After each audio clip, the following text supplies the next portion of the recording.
wajahnya, langsung tersentuh hatinya, kenanya jiwanya. Ini udah rumus nih. Sentuhlah ia tepat di hati, maka ia akan jadi milikmu untuk. Maka ini ada anak muda ingin bertobat, kejahatannya banyak yang pernah dikerjakan. Beliau melihat yang mampu bimbing engkau, itu majlisnya ada di sana. Maka berangkatlah anak itu. Di tengah perjalanan, di tengah-tengah lebih sedikit sejengkal saja, sebelum sampai ke tujuan, tiba-tiba datanglah ajalnya, wafat ia. Ini nanti yang menjadikan salah satu kisah ini, turunnya surah keempat. Surah An-Nisa di ayat yang ke-100. Paling kiri sebelah bawah di mushaf. Wa may yuhajir fi sabilillah yajid fil ardi muraghaman katsiran wa was'a. Wa may yakhruj min baitihi. Ya, ini kalimat pentingnya nih. Catat baik-baik. Wa may yakhruj min baitihi muhajiran ila Allah wa rasuli thumma yudrikuhul maut faqad waqa'a ajruhu 'ala Allah.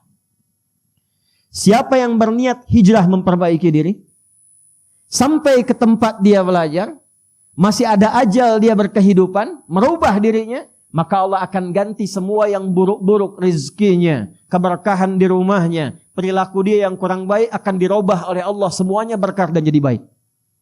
Karena itu kalau antum datang ke majelis ilmu, cirinya bukan sekedar bertambah ilmu, tapi ilmu yang antum pelajari merubah antum jadi lebih baik. Jadi termasuk ahli Quran. Saya dengar di sini sebulan ada khataman Quran. Ciri berhasilnya bukan berapa banyak yang dibaca. Quran surah ke-35 Fatir di ayat yang ke-32. Thumma awrathna al-kitaba alladhina istafayna min ibadina faminhum zalimun li nafsihi wa minhum muqtasid wa minhum sabiqun bil khairati biidznillah. Dzalika huwal fadlul kabir. Orang yang berhasil menjadi ahli Quran, kata Al-Quran, adalah orang-orang yang menjadikan Quran yang dia baca, dia hafalkan, mampu merubah dia menjadi lebih baik. Jadi kalau antum belajar, masih ada kehidupan, ilmu yang kita pelajari, menambah wawasan, mendekatkan diri kita dengan Allah. Imannya naik, ilmunya bertambah, perilakunya berubah. Itu yang akan diangkat derajatnya oleh Allah Subhanahu wa taala. Quran surah ke-58 di ayat yang ke-11. Yarfa'illahu alladhina amanu minkum walladhina utul ilma darajat. Tapi kalau antum berangkat, niat ingin taubat, niat ingin berubah, niat ingin hijrah, bahkan belum sampai ke majlis, belum sampai ke Masjid Fatimah Muhammad, baru di tengah-tengah perjalanan niat ingin berubah, thumma yudrikhul maut, seperti pemuda tadi tiba-tiba maut datang di tempat, di keadaan yang bahkan tidak dia duga. Ya, 5 hak prerogatif Allah. Quran surah ke-31 ayat 34. Innallaha 'indahu 'ilmus sa'ah wa yunazzilul ghaits wa ya'lamu ma fil arham wa ma tadri nafsum bi ayyi ardin tamut. Ya, awas tuh. Wa ma tadri nafsum madza taksibu ghada wa ma tadri nafsum bi ayyi ardin tamut. Tentang kiamat terjadinya kapan, detiknya, harinya, menitnya, jamnya. Pengaturan tentang cuaca, tak ada kepastian cuaca, yang ada perakiraan cuaca. Apa yang akan diatur di alam rahim, tentang lahirnya, qadanya, qadarnya, jenis kelaminnya dan sebagainya, apa yang terjadi kemudian dan kapan dan di mana, serta kita akan kembali pada Allah Subhanahu wa taala. Wafat di pertengahan, kata Allah, saya terima niatnya, diterima niatnya, digugurkan dosanya, diterima taubatnya, dan langsung langkahnya menjadi pahala awal baginya. Tum kebayang enggak? Dosanya gugur semua tuh dengan niat taubatnya. Lalu dia melangkah, langkahnya itu dihitung sebagai pahala awal. Jadi dosanya gugur, amalan dia ada, cuma langkah aja. Nah itu ya yang terjadi pada anak muda tadi.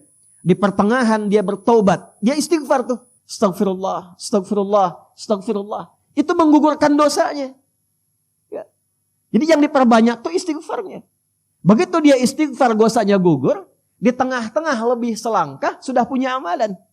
Maka ketika dihitung, amalannya sudah muncul, dosanya gugur, faqad waqa'a ajruhu 'ala Allah. Ditetapkan oleh Allah punya pahala, masuklah ke dalam surga. Terlepas dari itu semua, kita akan satukan semua pembahasan itu dalam apa yang telah kita dapatkan tadi, sumber utamanya, supaya tak keluar dari Quran dan Sunnah dan antum tidak bisa mendebat. Kita ambil Quran, hadis, Quran, hadis, Quran, hadis. Ya, mendebat Quran berarti mendebat Allah, kufur. mendebat hadis, mendebat Rasulullah sallallahu alaihi wasallam. Bermasalah. Baik, kita kembali dulu pada suasana yang pertama. Hadisnya nomor 163, Kitabul Iman, Sahih Muslim, halaman 77, paling kiri sebelah atas. Bismillahirrahmanirrahim. Hadis yang pertama saya ambil dari sahabat Abu Hurairah radhiyallahu taala anhu, kemudian dikuatkan nanti oleh Imam Malik bin Anas. Anas bin Malik. Qala haddatsana qala an Anas bin Malik radhiyallahu taala anhu qala inna Aba Dzarrin yuhaddithu. Kata Anas bin Malik radhiyallahu taala anhu, sahabat kami Abu Dzar Al-Ghifari.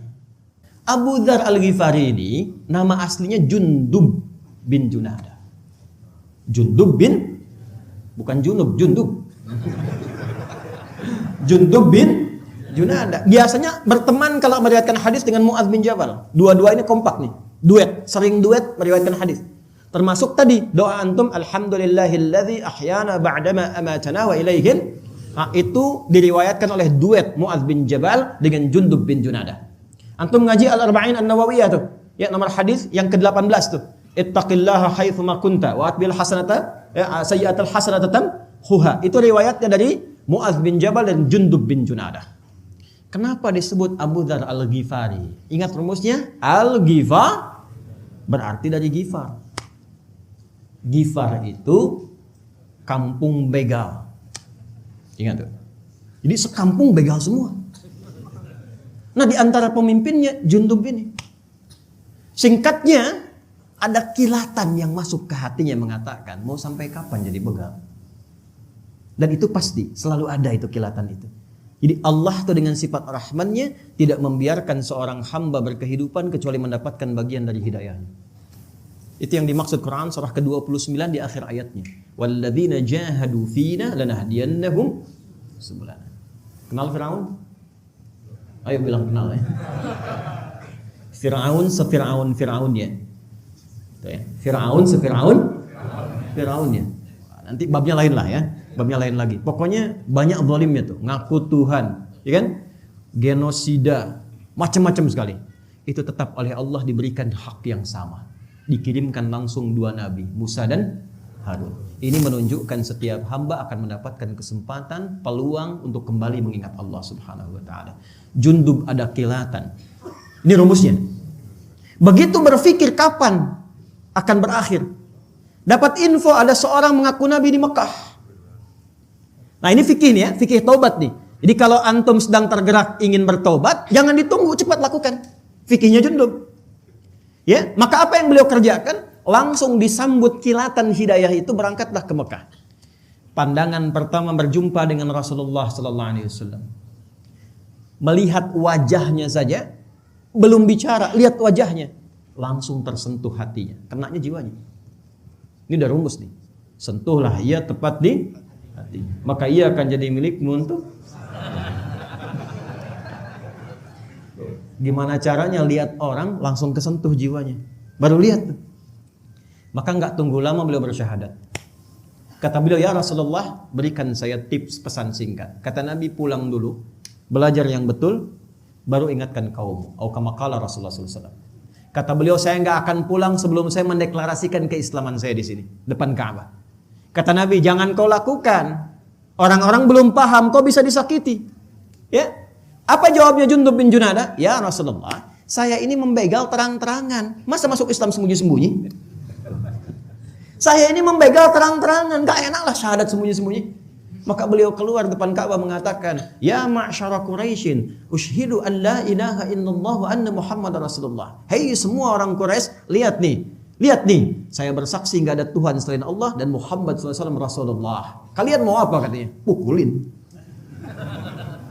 Jatuh pingsan, begitu akan dihabisi. Ada riwayat menyebutkan ditemukan oleh sahabat Ali bin Abi Thalib radhiyallahu taala anhu. Ada riwayat mengatakan ditemukan oleh paman Nabi Hamzah bin Abdul Muttalib radhiyallahu taala anhu. Begitu kelihatan, oh jangan kalian sakiti lagi, karena ini adalah orang Ghifar. Kalau kemudian dia tewas di sini dan ketahuan suku Ghifar, nggak ada kafilah dagang kita akan lolos lewat situ. Maka sepakat mereka biarkan dia pergi. Pergilah kemudian beliau ini taubatan nasuha, Dan jadilah ini fikih preman tobat. Jadi sinetron preman pensiun. Dan jadi bab kurikulum preman jadi ustad. Karena kembali kemudian ke Ghifar, jadi da'i di sana sampai kelak Madinah dihebohkan dengan langkah kaki dag digdug dag digdug dag digdug. Ternyata Jundub bin Junadah membawa hasil pendidikannya, berangkat kemudian ke kota Nabi Sallallahu Alaihi Wasallam, membawa rombongan dari Ghifar sudah pada masuk Islam, bedol desa masuk Islam. Kekuatan satu orang ini. Sahabat Nabi dulu begitu, as-sabiqunal awwalun itu 40 orang. Tapi mereka berpencar kemanapun, membawa magnet keislaman yang kuat. Amr bin As itu cuma jalan sepeninggal Nabi, bawa ekspedisi jalan, gak ngapa-ngapain jalan, ekspedisi. Afrika Utara dijelajahi. Dari Mesir, Libya, Tunisia, Aljazair, Maroko sampai ke Syam. Syria sekarang ada 4 negara. Libanon, Jordania, Palestina, Syria. InsyaAllah kita selesai ini, kita salat ghaib ya. Untuk yang musibah di Turki dan Syria. Itu semua yang dilewati Muslim semua dan maju. Dan kelak Afrika Utara itu yang dilewati akan jadi provinsi negara Islam masa itu. Gubernurnya Musa bin Nusair, kodamnya, panglima kodamnya itu ya. Itu panglimanya namanya Tariq bin Ziyad. Satu kekuatan panglima ini bisa membuka wilayah Iberia, dikenal dengan Andalusia, wilayah Portugal dan Spanyol sekarang ini, dan punya peradaban Islam selama 7 abad ada di situ. Makanya dibukanya Fatah. Inna fatahna laka fatham mubina. Fatah itu apa? Membuka kebaikan. Jadi orang Islam itu dimanapun berada mesti membuka semua nilai kebaikan. Antum ke kantor jadi orang baik. Buka semua peluang kebaikan. Yang disiplin, antum. Yang jujur, antum. Tidak korupsi, disiplin, paling sabar, tepat waktu, paling bagus hasilnya. Buka semua nilai kebaikan. Nanti kalau ditanya, bagaimana Anda bisa begini? Jawab, Islamlah yang mengajarkan saya seperti ini. Itulah hidayah. Itulah hidayah.